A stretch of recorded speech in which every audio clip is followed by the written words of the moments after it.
Back in his FBI days, Jerry Bessett witnessed firsthand the carnage caused by hackers. In 2014, he led the investigation into what was then one of the most significant digital security breaches of all time, an attack on Sony Pictures. Eventually blamed on North Korea, the hack led to the release of troves of Sony's confidential information, including damaging internal emails, some written by Sony co-chair Amy Pascal, who left the company. In recent years, the 24-year FBI veteran once again has a front seat witnessing firsthand how ransomware has become a scourge not just for high-profile executives like Pascal, but for the average consumer too.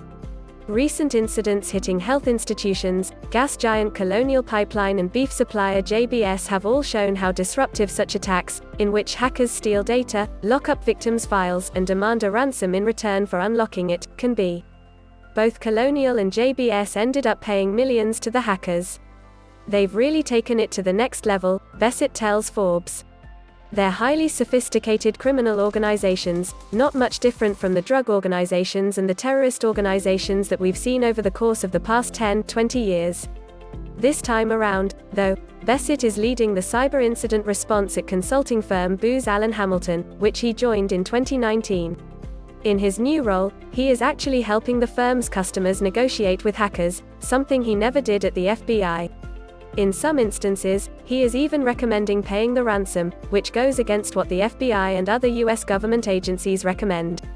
The FBI does not support paying a ransom in response to a ransomware attack, the law enforcement agency writes on its website. Paying a ransom doesn't guarantee you or your organization will get any data back. It also encourages perpetrators to target more victims and offers an incentive for others to get involved in this type of illegal activity. FBI Director Christopher Wray testified before Congress earlier this month, reiterating the policy, despite Colonial and others paying the ransom. Bessett recognizes the irony of one of the best-known government contractors in the world going against the recommendations of the federal agency. "We are the largest provider of cybersecurity to the U.S. government," he says.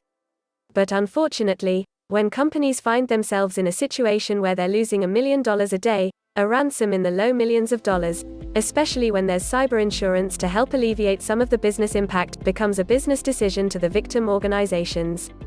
Indeed, the payment of ransoms is fraught with risks.